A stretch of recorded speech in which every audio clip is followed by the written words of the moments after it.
Agora, para repercutir a escalada nessa disputa comercial, vamos conversar com Alexandre Espírito Santo, economista-chefe da UE Investimentos e também professor de economia da ESPM. Seja bem-vindo à nossa programação, Alexandre, é sempre um prazer. Bom dia, Gabriel. Prazer é meu. Muito obrigado pelo convite. Dizem que tem um policial bonzinho e um mauzinho, enquanto um morde, o outro assopra para tentar negociar com quem ali está sentado na mesa.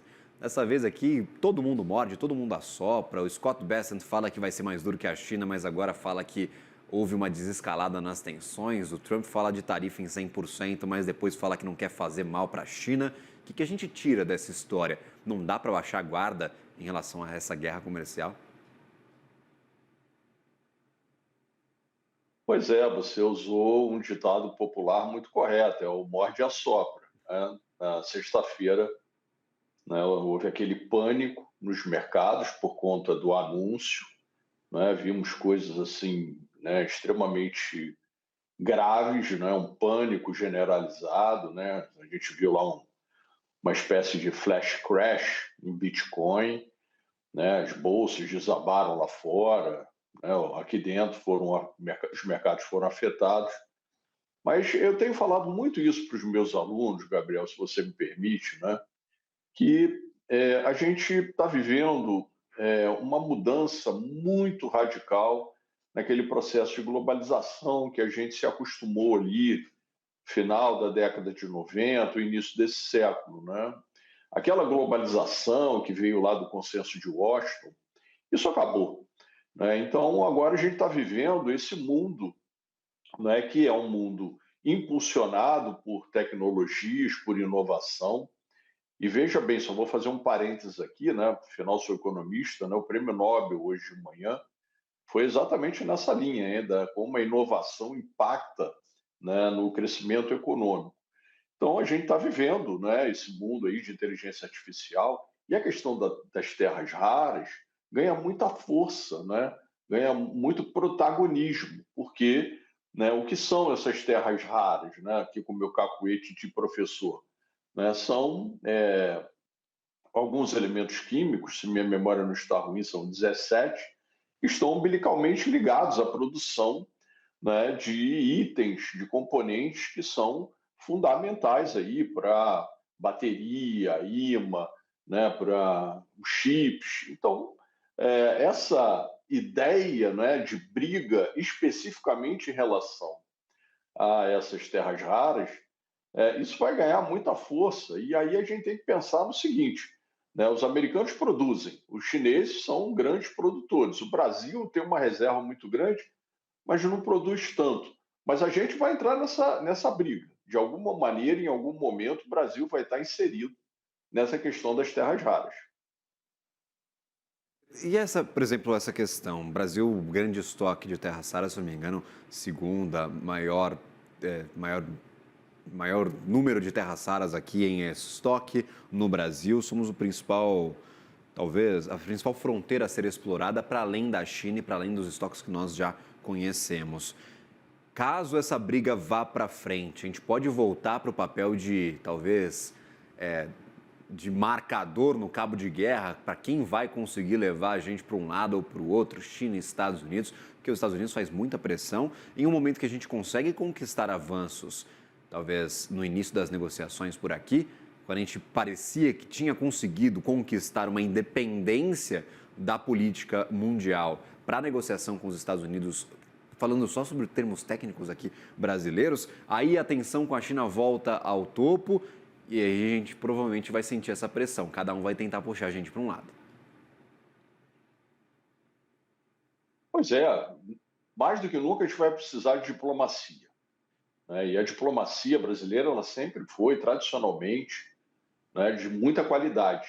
Nós vamos realmente precisar negociar. Nesse sentido, né, inclusive, nós tivemos ali no início todos aqueles ruídos, né, que o governo americano fez em relação ao governo brasileiro, que envolveu uma questão política, né, inclusive em relação ao Supremo Tribunal, mas recentemente, depois ali do encontro na ONU entre o presidente Lula e o presidente Trump, o clima deu uma favorecida, né, vamos colocar desta maneira, para o Brasil. Então, há essa expectativa, a sua repórter, Gabriela, estava falando sobre isso ainda há pouco, né, de um encontro entre os presidentes. Agora, a gente precisa entender que o Brasil, nesse momento, ele precisa, de qualquer maneira, de negociações. Não é? A gente não pode, eu acho que nesse sentido a gente está caminhando bem, né, confrontar. O confronto não vai nos levar ao bom lugar. A gente precisa sentar à mesa de negociação, eventualmente incluir nas conversas essa questão das terras raras, né, de alguma maneira colocar isso sobre a mesa, porque é algo que está atraindo muitos americanos e certamente o presidente Trump consideraria, né, uma sinalização positiva do governo brasileiro nessa área para melhorar, para desestressar essa comunicação, né, essa relação em relação ao nosso país. Eu acredito, sinceramente, que os mercados financeiros eles estão extremamente esticados sob todas as óticas. Isso acaba trazendo um desconforto global, não é? Porque quando acontecem eventos como esse de sexta-feira, os mercados parecem aproximados ao alfinete, né? Porque talvez a gente esteja trabalhando em bolhas, todos os ativos sobem, o único ativo que cai é o próprio dólar, por uma série de razões que a gente pode até conversar se você desejar, mas isso é ruim, porque o que a gente está vendo, de alguma maneira, amedronta, porque se nós tivermos, por alguma razão, espero que não aconteça, né, um agravamento dessa tensão global, a gente pode estar caminhando na antessala de uma grande crise, porque está todo mundo posicionado, né, em ativos de risco que estão com preços muito, muito além do que eu imagino razoáveis, né, tudo por conta, né, dessa questão aí, como eu mencionei, da inteligência artificial, e isso pode trazer, caso haja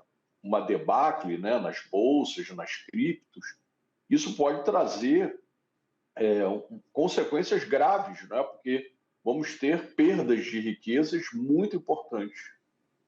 Alexandre, nós temos uma moeda que está entre as mais valorizadas deste ano. O Brasil recebeu muitos investimentos ao longo dos últimos meses que haviam deixado o país ao final do ano passado. Temos muitas oportunidades por aqui, parte do capital mundial está vindo ao Brasil.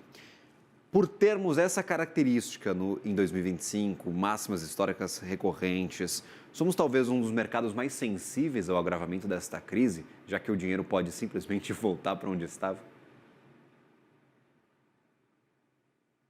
Até, Gabriel, esse é o meu medo. Veja, eu acho que é muito importante você salientar isso. Efetivamente, entraram muitos recursos na economia brasileira, na Bolsa mesmo, a gente tem aí um saldo acima de 20 bilhões de reais esse ano, né, correspondente a investimento estrangeiro. E tem um outro aspecto que nos favorece bastante, Gabriel, que é o diferencial de taxa de juros. Né? Nós temos uma taxa de juros extremamente elevada, 15%, né? É uma das maiores do mundo. Os americanos, o Fed, o Banco Central americano, está reduzindo a taxa, né? Já fez uma queda recentemente.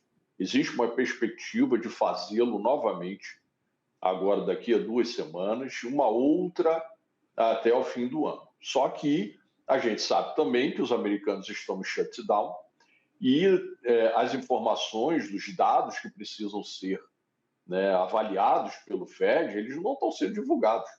Né? Então, o Fed está meio ali operando às cegas, está sem radar.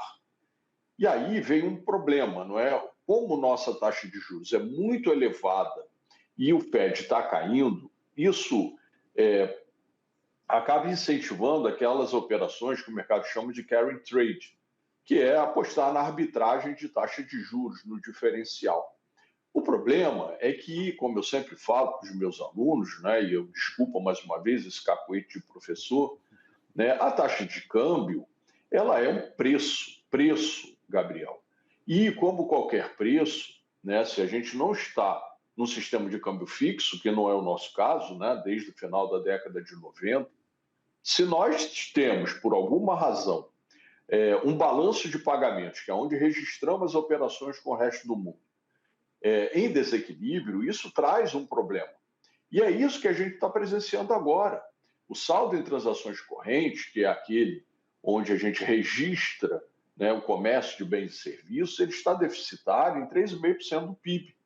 Então, para que isso não se torne problema, haveria necessariamente de ter entrada de capital de dólar pela conta de capitais, que são investidores mundiais, né, empresas transnacionais, vindo colocar dinheiro aqui. Mas isso já não está acontecendo de forma tão significativa. Então, em algum momento, a meu juízo, esse desajuste no balanço de pagamento ele vai cobrar o preço. E aí, como é que a gente vai fazer isso? Nós vamos usar reservas internacionais, não me parece seja o caso, subir mais a taxa de juros para atrair ainda mais capitais especulativos? Acho que não, até porque tenho no meu radar uma queda de juros a partir do início do ano que vem. Então, o que será necessário é a taxa de câmbio desvalorizar. E a gente tem visto aí muitos profissionais de mercados, economistas famosos, falando aí de câmbio a 5, 4,80, 4,90, né? Isso vai contra essa visão, né, de que o balanço de pagamento será tranquilamente ajustado. Não me parece que seja o caso. Agora, olhando para câmbio mundialmente, o senhor falava que o único ativo que estava, talvez, sofrendo um pouco mais era o dólar perdendo força, e eu queria essa tua avaliação. Como é que fica a moeda dos Estados Unidos? E olhando para a moeda em si, não com o câmbio, aqui com o real, no meio de todas essas tensões, no meio de toda essa discussão e, mais uma vez, uma escalada de um conflito tarifário, talvez comercial, com a China. É ótima pergunta, Gabriel, porque o que nós estamos vendo é, de alguma maneira, isso é muito importante da gente frisar, é um certo questionamento dos mercados em relação às questões fiscais dos países centrais, ali do G10. Né? As questões fiscais elas são muito preocupantes porque o nível de endividamento desses países está extremamente elevado. Países com muitos déficits. E aí nós vimos, por exemplo, semana passada, né, a eleição lá do primeiro-ministro do Japão e ela recomendando mais gastos. Ora bolas, a gente já está com uma questão fiscal complexa e todo mundo pedindo mais gastos. Isso, inclusive, está acontecendo aqui. Então, as moedas fiduciárias, né, a moeda papel, que é o que vem lá desde que, na década de 70, a gente acabou lá com o padrão ouro, esse tipo de moeda está começando a ser questionada. Tanto é que a gente está vendo esse rally extraordinário do ouro, indo acima de 4 mil a onça, né, algo que a gente nunca viu. E outros mercados, né, como a prata, olha o que aconteceu semana passada no mercado de prata, em Londres, não é, que descasou o preço entre Londres e Nova York, algo que qualquer bom livro, né, de introdução a finanças, né, vai dizer que não pode acontecer. Então, a gente está vivendo um questionamento em relação a essas economias e, evidentemente, as suas moedas elas acabam se ressentindo.